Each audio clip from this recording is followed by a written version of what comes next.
Good morning, everyone. I'm live from CES in Las Vegas with my mentor and friend, the incredible Blaine Bartlett, blainebartlett.com. And he is an amazing speaker, author, entrepreneur, and probably the best coach in the world. And I can only say that because he's my coach. Good morning, Blaine. Flattery will get you everywhere. Yes. Well, thank you. We need it. And man, we're starting off with a bang in the new year with an incredible guest. It's just, as I was doing research, so interesting. And there are no coincidences, as you taught me. Attention plus intention equals coincidence, the mathematical equation of our future and of luck, by the way. And I had just finished a book called The Sound of the Cell, and learned all about things that I had no idea existed, and looking towards our future as well. And so we want to welcome Pete Anevsk, and he's the CEO of Progyny. And it's a whole different world that Pete is exploring for all of us, for the benefits of all of us. And welcome to Office Hours, Pete. Thank you, gentlemen. Thank you for having me. Pleased to be here and pleased to talk about Progyny and what we do. Very proud of what we do. Thank you. I'm proud of what you do as well. And, you know, Blaine and I speak about the ego all the time.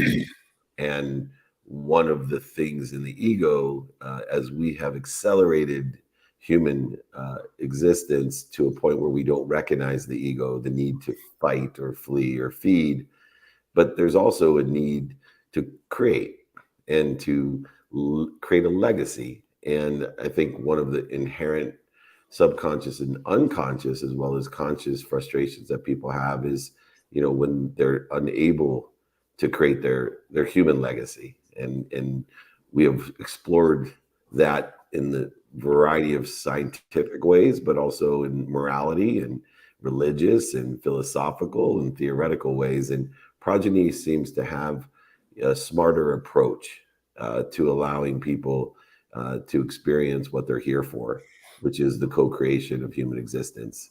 And I want to thank you for that. And I was hoping we could just start with explaining that smarter approach that Progyny takes with providing fertility and what that means. Sure. It's a great way to start. Progyny was created to address issues prior to Progyny's inception, which is 2016, and offering the leading fertility and family building benefit in the U.S. The carrier was generally your primary alternative for most employers. We were created to address the general issues that are inherent in the structural models that the carrier provides. And we do it differently, where we have a plan design that's focused on dealing with the individuality of the person that's going through fertility. It's very unique to the person. We have a uniquely collaborative relationship and both contractual relationship to receive information on every patient that we treat, and that goes through the benefit in our directly contracted network with our providers. And we provide a dedicated patient care advocate because the journey is complicated, and it's really needs, you know, both significant emotional support as well as significant content and education, so that the members, when they're going through the journey, and especially because most of the time they're going through it for the first time in their life, you know, get the best information so that they could end up with the best possible outcome and the best care. So it's a pretty different model than the alternatives that are out there. So you're basically you move beyond, as I'm understanding this. You move beyond, you know, the IVF. Take the zygote, take the egg, bring them together, and that's it. You've moved way beyond that. Yeah, it's way more complicated than that. And yes, we move way beyond that. So the really interesting thing about fertility when you go through the journey is there's many decisions that you're going to make besides just take the egg and create the egg and put it together, as you call it. And it's how you do that. It's all the steps that you do before it.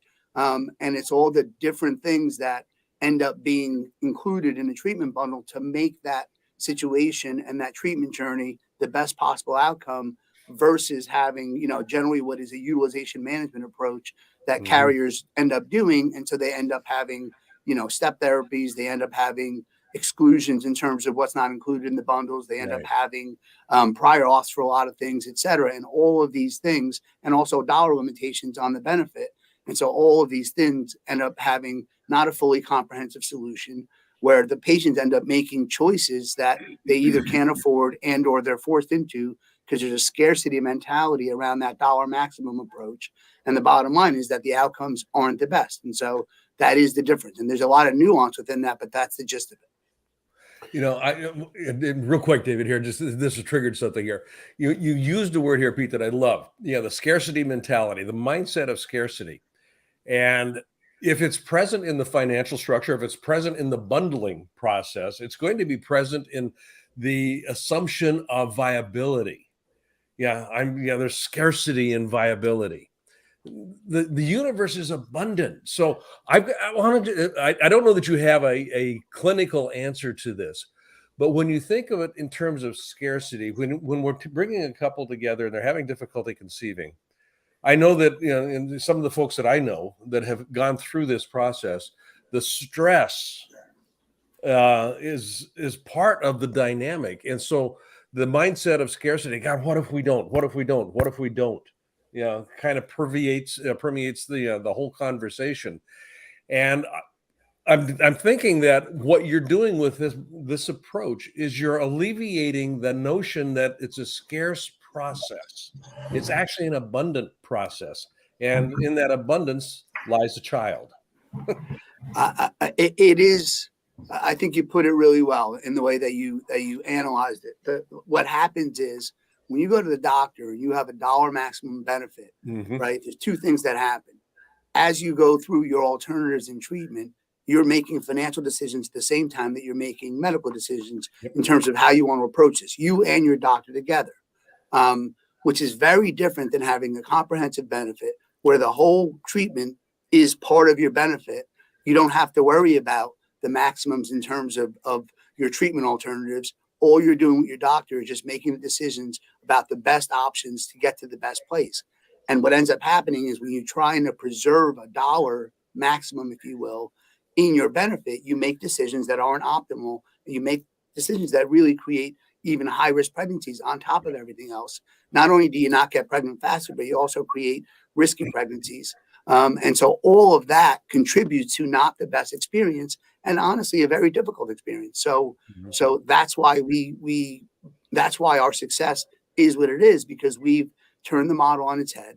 And we said the best way to do this is to give the docs the best tools and technology within the treatment bundles in order to create the best outcomes. And then we have a process where we work with them, get the data, and make sure they're adhering to best practices. That's the monitoring and management of the benefit. And all of that ends up with 25%, 27% higher live birth rate, where they're getting pregnant a lot faster. And as you said before, the strain of unnecessary extra rounds of treatment is eliminated. All of that is what we did. Yeah, and your experience in being on the cutting edge and turning things upside down, you were CFO of WebMD, have really put you in a position to understand not just the economics of it, but also the emotions of it. And your IPO was reflective of that in 2019, one of the most successful ones that I've seen. But even more impressive is the retention rate that you have with your clients. I always say retention shows or illustrates the management of expectations, because there, as you know, especially in healthcare, a lot of companies over the last 2 decades, which you've been in the space, have mismanaged expectations and have not been able to retain their clients. But it made me think of something even deeper, that if you have a 99% or so client retention rate, the ROI for them, being a CEO of a larger company for part of my career, is that you can pay somebody a ton of money, but that only means you're at jeopardy of somebody paying them more if that's the reason they're staying with you. And somebody always has more money than me when I have a great employee. It's the benefits, and I couldn't imagine a better tie to a company than to say, hey, we assisted in your child being born. we took care of you and your family. And to that end, it seems like your experience at WebMD, turning this upside down, has enabled you to figure out all the different emotional aspects and be able to provide the economic side of it, but beyond the emotional side of that statistical success that, you know, I know as a company and other companies who are your clients, they're getting full credit for probably the greatest gift or benefit they could ever give an employee. Have the companies that you retain seen a number increase in the retention of the employees? Because I can imagine that employees that are unsuccessful at this end up leaving, probably because of the stress that it caused in the hope and disappointment. Yeah, you hit on so many good things there. I'll try and remember all of them and hit them. But Just let's hit just do one. the Just last hit one one. first.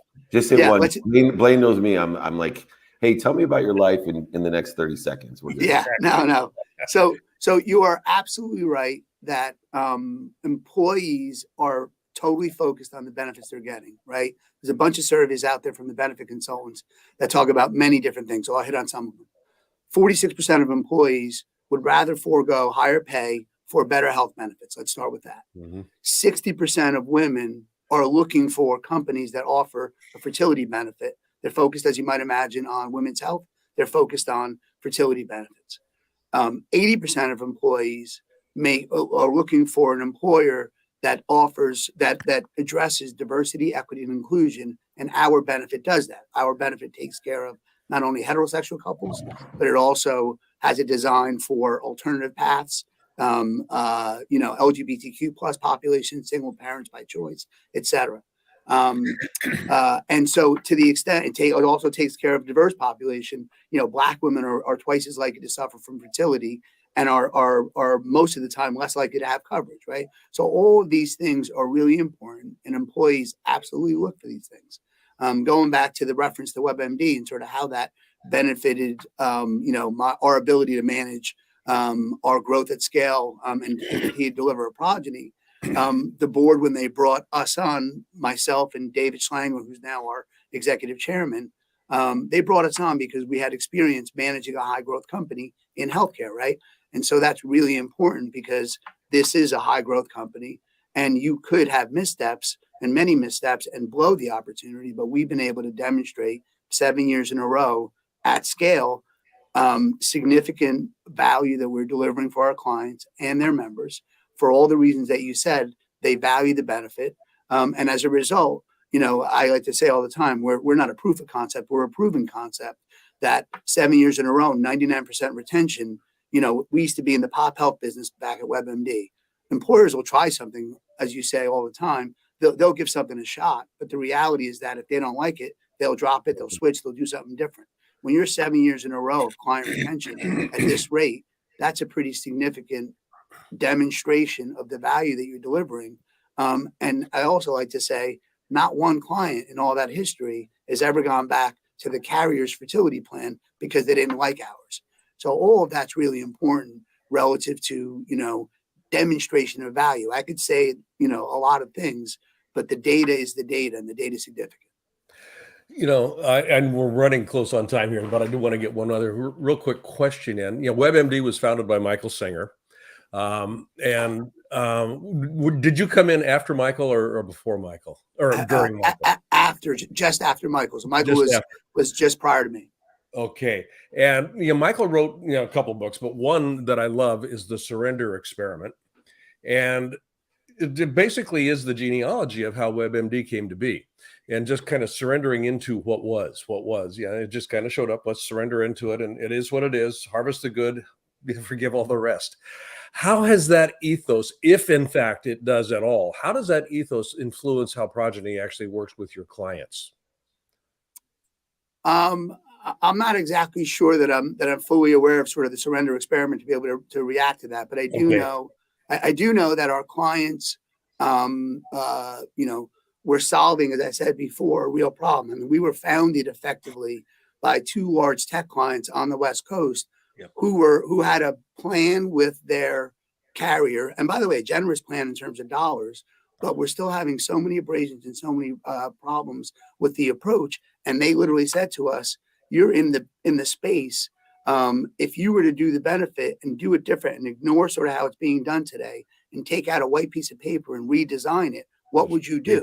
And that's sort of the surrender experiment, I guess, in some ways. And so that's what we did. We completely ignored how it's being done and redid it completely, and we're able to do it and demonstrate that, in fact, focusing on a better clinical outcome and a better experience for the member is so important. And the rest of it follows. The savings follows, the better experience follows, the attraction and retention of employees follows, the avoidance of high-risk pregnancies follows. It's that focus on the design and then executing on it that delivers. Beautiful. Thank you, Pete. And Pete, I do recommend reading that book. By the way, it's one of my favorites, and I think you'll get an even greater appreciation for your own company and suggest it within the company as well, because really tells a great story. But the lessons of understanding the counterintuitive and counter-conflictual nature, as you see today in business, of people not understanding what it means to surrender, and they think it's a passive type of mindset. And it's, one of, in my opinion, the most challenging mindsets that you could have is to, clear the interference between you and your potential. And I think that best describes you as a leader, that you see unbelievable potential for human nature as well as for business. And you seem to have a great keen sense on how to clear that interference so that more people can live at ease and happy and healthy journeys that they deserve in both activity they get paid for and activity they don't get paid for. Pete Anevsk. Anevsk, there you go. Yeah, I'm going to name school, but Pete Anevsk, CEO of Progyny. Please join us again. We have many other shows. I'd love to amplify what you're doing to more companies, as we have a great community of leaders in those companies, Blaine and I both. So thank you for all you do. Very significant work and extremely profitable as well. You are a great leader. Thank you so much for joining us. Well, David and Blaine, thank you so much for the kind words. I need to take you on a tour with me. That's very nice. But more importantly, thank you for the opportunity and the platform. We, as I said before, are proud of what we're doing and proud to talk about it. So would love to be back again. But thank you very much and have a great day. You too. Thank you. Thank you, Pete. Take care.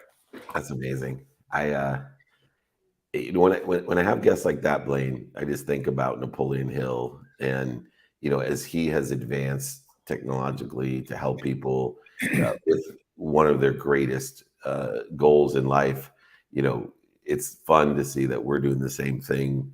We basically in a few weeks can do what Napoleon Hill did in years. Yes, bringing in the great thought leaders and being able to not only interview them ourselves, but to share it with millions of people. And it's when creating office hours in the series and everything, as I'm a huge a student of Napoleon Hill. Yep. I had no idea how closely it's mirroring the journey that Carnegie set Napoleon Hill on. And when I read Napoleon Hill, I think of our next guest who's coming into the green room. This guy has it all. It's incredible. When I met him, I said, wow, I have a 12-year-old son, Miles, Blaine, who and I'm like, I got to let Miles hang out with Ryan more often, Ryan Pineda, because this is what I want. This is what I want Miles to be. This man is charismatic, smart. He's an extraordinary business person, humanitarian. He is a great athlete, a professional athlete. And on top of it, he's not bad looking either. So he is the Renaissance man of the future, CEO of Pineda Company. And we're going to do an event next week here in Las Vegas. And Blaine will be with me. Yep. And it's an issue that I want to talk about, the future proof of real estate business, thrive in any recession, downturn, or economic challenge. And we're going to be doing that January 9th through 12th in Las Vegas. And you can, if you want to come just to start, we'll post it up there, wealthyinvestor.com/event. Welcome to Office Hours, Ryan Pineda. What's up? Thank you for the intro. I'm actually taking a break. We're doing some fighting in the background. I've been working on my boxing game. You're amazing, man. And he has a great golf game. Now he's working on the boxing game. But life always hasn't been easy for Blaine, myself, and especially you as well. And we all three had a certain mindset in athletics that carried over into business. And you played for the Oakland A's, top of your career, and you faced a challenge that many of my athletes that I've represented face at a very young age. All of a sudden, all of your aspirations and dreams kind of transitioned, and you were one of the most prepared people for that transition. When did you start thinking about the transition from being a professional athlete into one of the country's best entrepreneurs? I think growing up as an athlete, you're always kind of all in. You don't have a backup plan. I've met very few athletes that were like, yeah, if this doesn't work out, I'm going to go be a doctor or whatever the case is. Like, we all don't know what we're going to do. So, it didn't happen until probably when I was 25. So maybe 5 years or 4 years into my pro career that I was like, you know what, even if this doesn't work out, I still got other options. Life's going to be okay. And I started out as an entrepreneur just out of necessity, because in minor league baseball, you don't make anything. And so, I'm out here 6 months out of the year in Vegas, just trying to figure out how to make enough money to get through the season.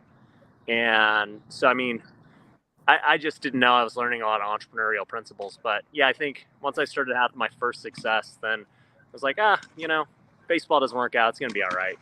Yeah, I got to hit that real quick. And what was one of your early successes? Because you flip a lot of real estate, but I think you were flipping something else at the early days. What was it? Yeah, so I was flipping couches. That was my first success. Started doing that when I was, how old was I? 24. I was 24. I had just gotten married, and I'm 33 now. But yeah, that was my first entrepreneurial success. I was like, at the time, before I started flipping couches, I was substitute teaching to make money. And I was making $90, $100 a day being a sub. And I was like, man, this is okay. I make more than I make playing baseball substitute teaching, but it's still just $2,000 a month. So, I started flipping couches, and I was making a couple $100 a day. I was like, dude, if I just there's no cap. If I find more couches to sell, I'm going to make more money. This is cool. I can't substitute teach 2 times a day to make more money, So I started to realize different things could scale differently, and you could get rewarded based on how much input you put into certain careers, right? If you're in a normal salaried job, no matter how hard you work, you're making what you're making. And I never really vibed with that, because in sports, it's if you're really good, you're going to move up, you're going to get a bigger contract. The better you perform, the better you get paid. But most jobs aren't like that. What you as an entrepreneur, Ryan, I think it couldn't have been said better. The distinction that you drew between, the cap, how much is available to me, and if I'm working for a salary, if I'm working on an hourly basis, there is a cap. I don't care what I do in that window, I'm gonna hit the ceiling, and that's it. Going from flipping, the realization that if I can flip more couches, I'm going to make more money. That is golden. It truly is, because it moves you out of that mindset of hourly constraint. I have to live within the system. Now I'm my own man. I get to go out there, and if I can find something that I can flip, just to use that as a euphemism here, the sky's the limit. And I mean that just literally. The sky is the limit, because there is no cap. And the idea of an entrepreneur, a lot of folks, when they think of entrepreneurs, and this is my experience of it, and it's only one, a universe of one here. But a lot of people will think about entrepreneurs in the context of a single business, or maybe a couple of businesses. an entrepreneur in the way that you're actually positioning yourself, and that actually is the way Napoleon Hill, as David and I were talking a bit earlier, entrepreneurs look for opportunities everywhere. And they aren't constrained by the idea that I don't know anything about that other field. There's an opportunity there. I'm going to jump over there. I don't know how to do it. I mean, I think of my dad. He started a trucking business, and when I was a kid, and I remember, he brought in a friend of his that knew how to drive a log truck because Dad didn't know how to drive trucks. Now he bought a bunch of trucks, and he's going to do this thing. And he's going, well, I'll just learn how to do it. I'll just learn how to do it. And he was successful, wildly successful. And that drove everything he did, from trucking to a pizza restaurant chain, a butchery. I mean, it was kind of like, where's the theme? Well, the theme is there's no cap. So there's, with that framing, what's next on your plate? Where are you going here? What other opportunities are you seeing out there? Yeah, it's funny. I agree. I think every new endeavor as an entrepreneur, you're just figuring things out. You have no idea, right? Like every, the event next week that Dave is going to be speaking at is our biggest event ever. There's going to be over 1,000 people. And it's like, nobody has ever thrown 1,000-person event on my team. We haven't done it. Like we're just winging it. And, we got a good idea of how it's going to go. And obviously we've sold the tickets and we got a great plan, but you just don't know, until you go through things as an entrepreneur. So, as we look at 2023, one of the things we're doing is buying businesses. And so, we've started every business from scratch to this point. But, what's it look like buying businesses now, and how are we navigating that? One of the themes with just this event too is the future of real estate and how it's changing with, different technologies and all that. And I want to pioneer that way. And it's like, well, that's not even here yet. Nobody has done it. And so we're going to have to just figure it out along the way. Cause a lot of, especially in real estate, everything is very traditional and old school. And it's been run the same way for 100 years. Right. And so trying to disrupt the system is going to be fun. And you're doing that, which is why I was excited to be a part of this event and why it is so successful. But, I've been in technology a long time, and I never, as I was going to be an oil and gas litigator. And even back in 1992, my dad, who was an entrepreneur, Dad, I can make $1,000 an hour, being an oil and gas litigator. And he said, that's only like $1.2 million a year. It's 40,000 a week. And I was like, yeah, $1.2 million a year. I'll be rich, man. He said, well, what if you want to make $1.3 million? Mm-hmm. Right? Or $1.4 million. He said, what if you want to make $10 million, Dave? You're not going to ever be able to do that because you're going to be so busy trying to get, $40,000 a month in billables, which takes about 80 hours a week, by the way. So it leaves very little time to be an entrepreneur. One of the interesting things that we're going to talk about at the event in this idea of a recession, downturn, and economic challenges is that I love real estate because all the laws in America were meant to protect the landowner. That's where my legal degree really came in with real estate.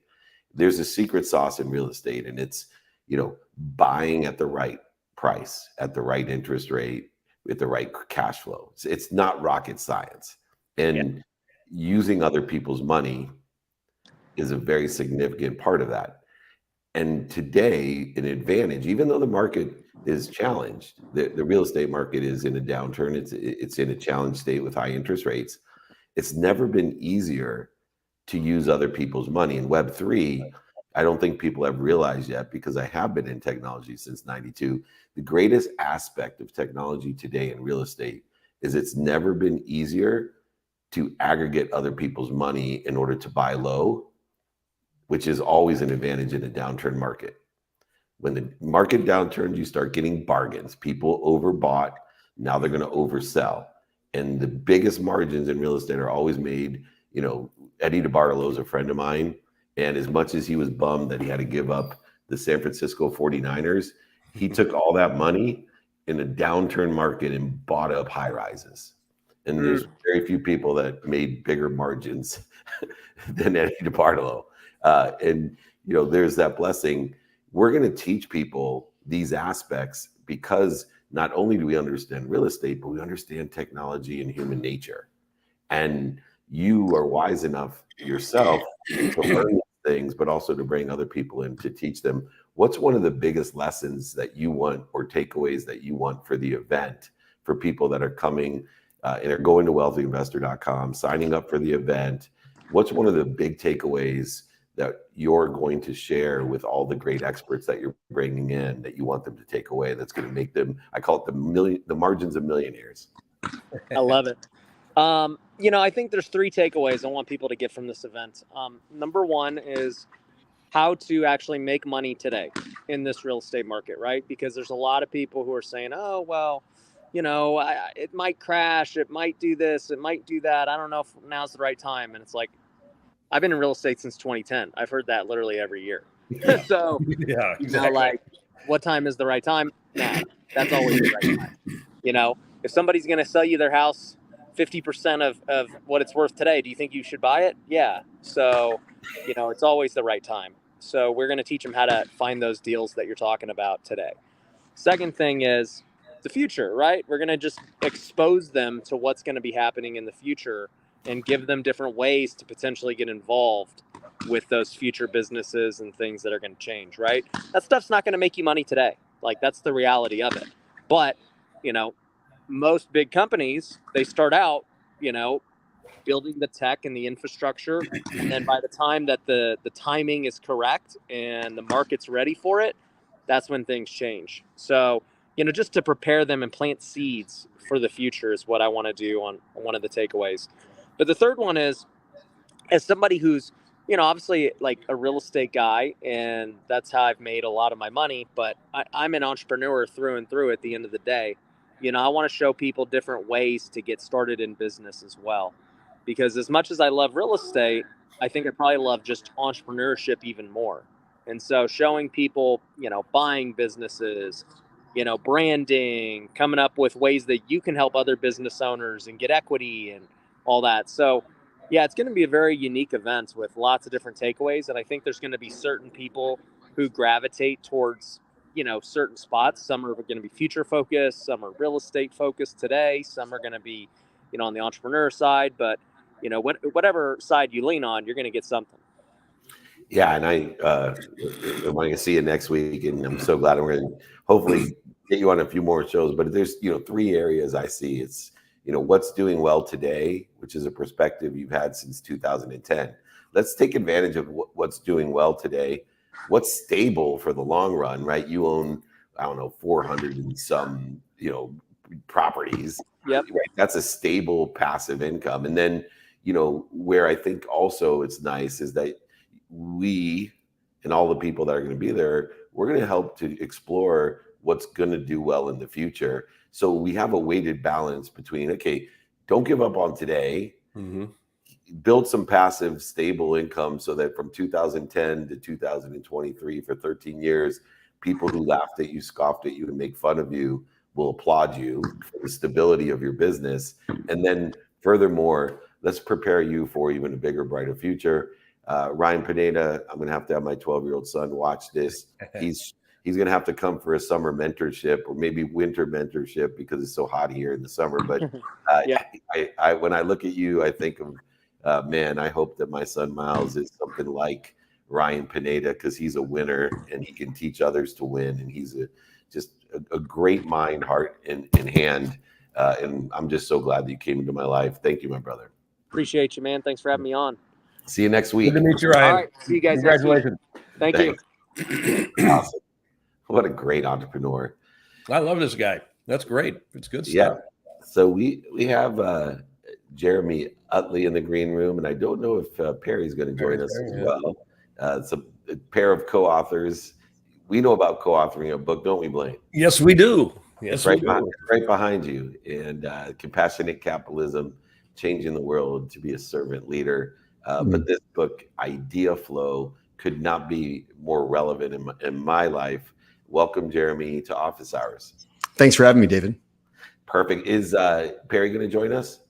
That I think that they're working on that right now, but I'm ready to roll. Don't worry. All right. Me and Blaine, we're used to this. So this is what makes this show so great. Every day's different. It is. I bet every day's awesome, and I've been working on a mindset about flow, and it's funny in my career, if somebody would have ever said I was going to be an influencer, I was like, I don't even like the word influence because it includes the word flu, which is dis-ease, and nothing puts me more at dis-ease than influence. And I always say they're just spreading disease and separation. And for me, I always wanted to spread the flow. I want to take my ideas and put them into the flow, appreciate, acknowledge, and ask for more, and co-create in that respect. And this idea flow as the only business metric that matters is really, to me, aligned with my mindset of, don't you get the fact that, unless you give, receive, and witness, meaning learn, that this is just creating separation, interference, and dis-ease. Obviously, you have a great academic background. For you, the idea flow, where do people create this interference or separation of their ideas from this metric of matter? Where is the challenges, and do you address that in your book?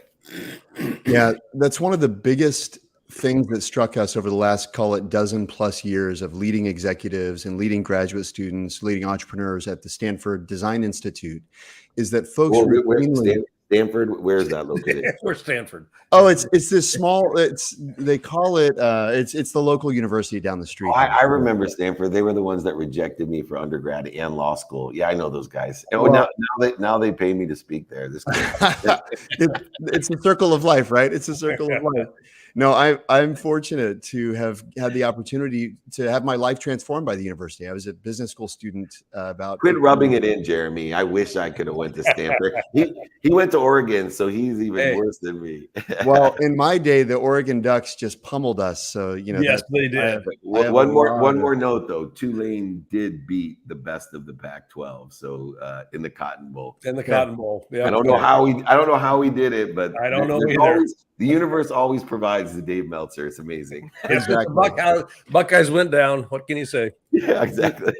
So as we watch our students and as we watch executives and organizations as well, there's kind of this fixation on the answer. We're looking for the right idea, right? And turns out that's actually a cognitive bias called the Einstellung effect. Like you do with flu and flow, I'll call the Einstellung effect the anti-Einstein effect, okay? And what the Einstellung effect has been demonstrated since the 1940s, recently validated at Oxford, so it's legit. But the basic tendency of a human being is when we think of a solution to a problem, two things happen. One, we stop looking for other solutions. And two, we become blinded to better solutions. And so we tend to fixate on the answer when the truth is very few of us are mathematicians, meaning most of the problems we're trying to solve don't have one right answer. And yet our default mindset is to think of the answer. Well, the research would suggest that the single greatest variable that affects the quality of your answer is actually the quantity of your answers. But nobody's coming up with a quantity. And this isn't just true for business ideas and innovations in entrepreneurship. I'm a parent of 4 daughters. Okay. This is a parenting thing, right? And the other day, we live in a house that was built in 1908. The other day, my daughter slammed the door for the, call it 10,000th time, disobeying daddy, right? And 114-year-old window shatters in my house. Okay. And now my wife and I are standing in the living room going, what's the consequence here? What do we do? Right. Well, we say in the book, every problem is an idea problem fundamentally. What we mean by that is we need lots of ideas. And in that moment, it's not a business problem. It's not an innovation problem. It's a parenting challenge. And I said to my wife, we need ideas. And she first kind of rolled her eyes, of course, because it's like, oh, don't bring the classroom in here. But then we sat down. And the truth is, our 10th idea was way better than our first idea, right? But unless you recognize what we need is volume first, then you're basically destined to implement suboptimal, mediocre solutions. I love this. Yeah, IDEO, who I know you are familiar with, has been a client of mine for a decade and a half. I've been working with them, literally every month for a decade and a half. And the idea of rapid iteration, rapid Mm. prototyping, is one of the things that I hear embedded in what you're speaking about here, which is, let's just make a bunch of these things. It's and one builds on top of the other, and away we go, and we kind of run with it. I love how you've translated this and transferred it from a business construct and said, no, this is about life. Yeah, this is about life. And I'm just, there's not a question here, Jeremy, just as much as an acknowledgement. I love how you did this with your daughter and your wife, and just what'd you come up with, by the way? Well, okay, so everybody wants to know that. I said this. Here's a good question, day, right? Nice. Well, what I would say first too is I am on a vendetta against hypocrisy. Okay, so let's say that first. So the reason that it is true in my life is because I've made a personal decision. I made it years ago. I'm never going to teach other people something that I'm not willing to do myself. And if I discover, for example, as I did during the research for this book, that people like Thomas Edison and Frank Lloyd Wright valued napping as a way to tap into their subconscious, I can't say that unless I'm willing to nap. And here's my problem, Blaine. I hate napping. And so for a long time, I really struggled, right? What do I do? Well, so all that, we can go down that rabbit hole if you want, but my point is simple. I am actively applying these tools in my life. People say, why'd you write this book? And I say, because I need it. Like the Men's Hair Club, I'm not only the president, I'm also a member, right? So the reason that it's finding tentacles into my life is because I am unwilling to tell other people to do something that I'm not going to do myself. So what did I do for my daughters? Well, the first idea is we should ground them, right? The second idea is we should take away their devices. The third idea, we go, have we talked about grounding them, right? You really quickly, you run out, right? Well, we push ourselves. I actually created a little chat bot to kind of help just push myself out of my thinking. The 10th idea, which was provoked by the 9th prompt in the chat bot is, what's something illegal? Not because we're going to do something illegal, but because one of the things we need to do is we need to reduce our cognitive barriers, right? Yeah.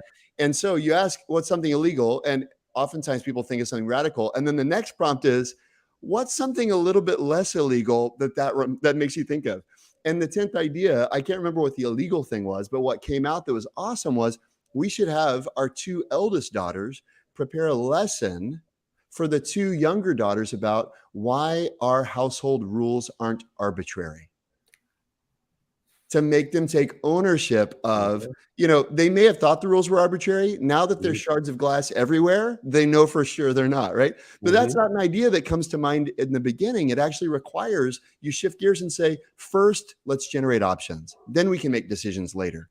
I love that. Jeremy, we love this. And I'm going to utilize it. I'm going to read this book as well. The Only Business Metric That Matters. Yep. I study Einstein a lot. I have a relationship with hypocrisy. I like hypocrites because they're people who change their minds. So I think actually inclusive of your strategy is that it makes you a hypocrite because you think this is a great idea to punish them or to, for me, it's taking the phone. I said, anybody that hits a child today is an idiot. It's not that they have other issues. It's literally that you may just be the dumbest human being because all you need to do is take your child's phone, and it's worse than cutting their hand off, which is illegal, by the way. So, but I like your solution even better. But it takes effort, right? And part of the only way to recover from hypocrisy is recognizing when we're guilty, right? And what I've started doing is I've started taking photos. Just that's the easy way for me. I'll give you an example. The other day I'm driving. I had to do a bunch of household errands, and I've got, for whatever reason, I stupidly stacked like a Jenga brick of death, this 50-pound cooler in my passenger seat. Okay. And so what does that mean? Every time I turn right, I'm incurring a rotator cuff injury, basically. Okay. And I'm just like, in my mind, it's like, I got 45 minutes in the car. This is going to be painful, but whatever. Right. Well, my brother calls me. He lives in Texas. He's a roofer and construction worker. And we're talking for 5 minutes about family news, catching up. And he, as only a little brother can do, goes, "Hey, dude, why do you keep grunting?" So I go, well, I stacked this stupid cooler. It's here. I'm kind of jamming my shoulder into it, but it's hurting. And then he just said, "Have you buckled it in?" I pulled over in 30 seconds. I solved the problem that I was prepared to spend 45 minutes incurring physical damage to my body just dealing with, right? And I said, Zach, and he goes, I mean, whenever there's stuff in my truck, I just buckle it in because otherwise it'll go all over the place. And I took a photo in that moment, David, because what I realized is there's a whole chapter in this book on seeking diverse perspectives to solve your problems. But, as they say, physician, heal thyself. The guy who wrote the book on innovation doesn't realize when he has a problem in need of his own solution, right? And what's funny is I actually mentioned that story recently in our, holiday gathering. My brother was kind of in awe and he said, what's funny, Jeremy? I almost didn't even say that to you because I was so embarrassed. That's such an obvious idea. I figured for sure you would have tried it already. And that's the point, right? Is what's totally obvious to you is totally revolutionary to me. And so that's a big change, right? In teams, you don't have to tell somebody be creative. That's actually part of the problem. If you tell somebody be obvious, the thing that's obvious to Blaine because of his background and experience and perspective, we both go, what? That's amazing, right? And so part of what we're trying to do is kind of dispel some of the myths that keep teams from being innovative. And one of them is this myth that my job is to be really creative. No, your job is to be a good steward of your own experience and perspective, trusting that the team, if there's safety and trust, that if each of us are doing that, we're going to spiral into this place where none of us could have ever gotten before because of what each of us brings to the table. But you hit on a really good point, and I know we're going to have you back because number one, absolutely. Perry didn't show up, so we'll bum on him, and then We'll get him. This is so goddamn interesting to me and to Blaine. We have many more questions, but it's interesting in leadership, and Blaine's been my mentor as a leader, and we've written a book together and many conversations. But it's so interesting because accountability as a team, as you're talking about, or as a family, and especially as your little brother who may not admit it, but it actually looks up to you. And there's responsibility and then there's attraction inherent in accountability. But a lot of people overlook what you're talking about, which is what are you doing, whether you're an expert or seen as an expert or not, to participate in that perception. And I think as a leader, we have to give an allowance to our children, to our wives, to our employees, associates, managers, directors, and executives, an allowance of saying, hey, I really need to know what you're doing to participate in your perception of whatever this business metric is, or of a window breaking or a door slamming. It's about participating in a perception. And so many people, when you become seen as an expert in their perception, all of a sudden take away their allowance. Right. You're not allowed. Yeah. And you I can't think say it. that was a big takeaway listening, because I have two younger brothers. I have 3 daughters. So, your stories is not just your genius that I'm admiring, but your stories resonate with me personally because of the similar circumstances. I'm seeing my own life. I only have 3 daughters and 1 son, but I'm thinking, David, you got to challenge yourself to participate in this perception and not be so simple and quick with your solutions. And everyone out there, we have so many extraordinary guests. We were talking about Michael Singler earlier, or James Clear, or whoever they are. Every once in a while you run into someone that sees things differently. And as my other mentor who passed away, Dr. Wayne Dyer, says, right, change the way you look at things, the things you look at change. So the more ways you look at things, the more things will change for the better. Please promise us that you'll come back, Jeremy, and bring Perry with you next time. I'd be delighted to. Absolutely. Thanks for having me.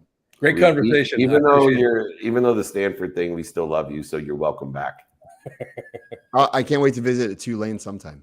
Anytime you want. Thank you. I'm also a Longhorn, by the way. I don't know if that's good or bad. Oh, that's cool. Yeah, Chris. That'll work. Del Conte's a good friend of mine, and you get down there. Ricky Williams was a client, so we're big on the UT side. So incredible. Hook 'em horns. We'll get them next year. Hook 'em. Take care. Thanks. Right on. Wow. Oh, good show.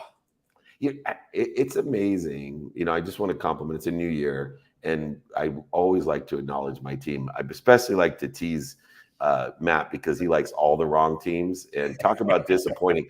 If he thought I was disappointed when Ohio State missed that kick, just wait till the Cowboys make the playoffs and lose, as they will, by the way, to Tampa Bay and Uh, I would not want to face Tom Brady's never lost to the Cowboys. Yeah. I would not want to face Tom Brady with the aspect of his mindset that this could be my last game, and I've never lost to the Cowboys. If ever Tom Brady's going to throw for 500 yards at 45 years old, it's going to be against the Cowboys to knock him out of the playoffs. Yeah. Sorry, Matt. But to my point, because I have a few extra minutes, I want to acknowledge my team because we have the best guests. You know, this is a TV show which Blaine is on as well. And I looked through the 4 seasons of the show, and we're on 500 episodes of this show digitally. And I'm comparing the guests that we have to, you know, the guests on the late night shows. Cameron Diaz has been on our show. Dan Aykroyd has been on our show. Sadhguru, Deepak Chopra. You know, the list goes on and on, let alone all the heroes and entrepreneurs. And even our digital show, I was like, you know what? My guests our guests are more interesting than what I see in late night. And these people come here, and I just want to acknowledge my team. I know we get a lot of requests for the show, but to pick and thematically put these people together and get them to show up early in the morning, late at night, whatever around the world they are, it's incredible. So we're blessed to have the team helping us, Blaine. And absolutely, I love your team with me, and that's you know, it needed to be acknowledged here at the beginning of the year, because 2023, I've seen the guests coming on. It's even better than the other years. So anyway, what's your takeaway for the day, my friend? I'm going to couch it in the context of design. And I know that, that's one of the things that Jeremy was specifically speaking to, the D school at Stanford and the whole design concept, but designing for volume, designing for more answers. I mean, that's one of the things, that, Progyny was looking at. How do we design a bundling process for fertility so that we've got more than one solution, more than one way to go about this, that takes the stress load off of the potential parent. And Ryan also was talking about the same thing, just in terms of diversity from an entrepreneurial perspective. So how do I design for more volume? How do I design? And it's not just numbers for the sake of numbers. It is really, and again, I kind of go back to where Jeremy was at with this, looking at how do we not presuppose an answer, but design our thinking in a way that allows for an openness that other things start to percolate. And it's kind of like, well, how does this one relate to that one? Well, my God, I never thought about how that relationship, and it design for the relational dynamic. Now, I could go down a rabbit hole on this one, David, and I'm not going to, but the idea of designing the way that I'm thinking, designing the way that I'm exploring, designing the way that I'm living, designing the way that I'm actually approaching life. And this is a perfect time to do this. 2023, we're just entering the new year. Take a look at, and this is, the admonition that I've got, or the suggestion I've got for the listeners today is, look at how you're designing your life going forward. It doesn't have to be the way it was last year. It doesn't even have to be an iteration of that. It could be design it. There's not an answer. There's a lot of answers. We are an idea looking for expression, and that idea can take a lot of form. It's so awesome. And these guests were so awesome at explaining that and displaying that and illustrating that. But I think another takeaway that's complementary to that is in the subtitle of Jeremy's book, which is metrics, right? Business metrics. And my takeaway for 2023 was times the dependent variable of all matter, subjective and objective matter, that, I was looking to see, how can I quantify how guilty I felt in 2023? Well, there's only one dependent variable that allowed me to do that. It was, how much time did I spend in the interfering thought or ego-based consciousness of guilt?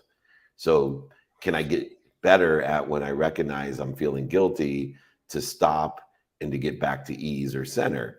And I think at the core of what Jeremy's book's about, and what Ryan does in real estate and entrepreneurship, and of course, what Pete did with WebMD and now does at Progyny, they create quantitative metrics. Yes. And one of the things that resonated with me and blew my mind, I think you saw me go like this, is he said, one of the misunderstood solutions is the quantity of solutions. Yeah. right? That it's just a metric. It's like, hey man, just because you came up with one solution doesn't mean that you're doing that you're done. right. Like, and it look, when you take a step back from it and say, yeah, of course, what would I rather have? 8 items on a menu to eat? Do I have a better chance of getting a better meal if there's 8 items on the menu or if there's only one? Yes, it's going to satisfy my hunger, but what's going to be better? You know, punishing your child is going to satisfy your hunger to be a good parent, but what's the better solution? So he went through 10 items on his menu, come up with a genius plan that teaches gratitude, forgiveness, accountability, and effective communication, and empowers his children to be leaders by explaining the lesson that they learned about consequences. Instead of just laying a consequence as a punishment, he's promoting and protecting his children with a metric.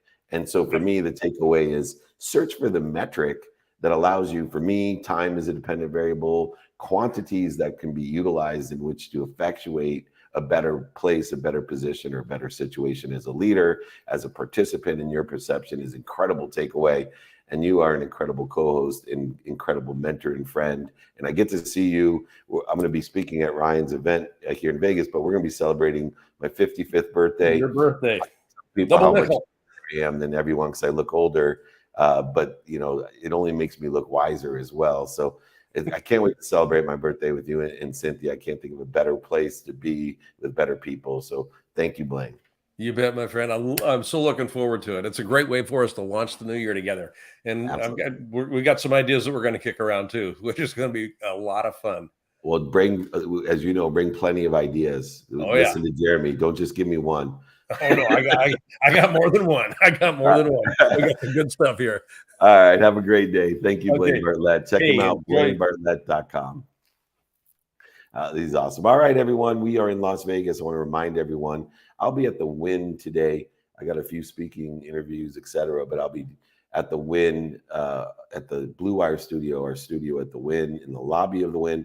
And tomorrow, I'm going to do a meetup. I'll be giving away books. I'll be signing them. I'll be answering questions. 11 a.m. at the Wynn Hotel in the lobby of the Las Vegas. You can meet me there. And just ask where the Blue Wire studio is if you can't find it in the lobby. It's across from the cafe.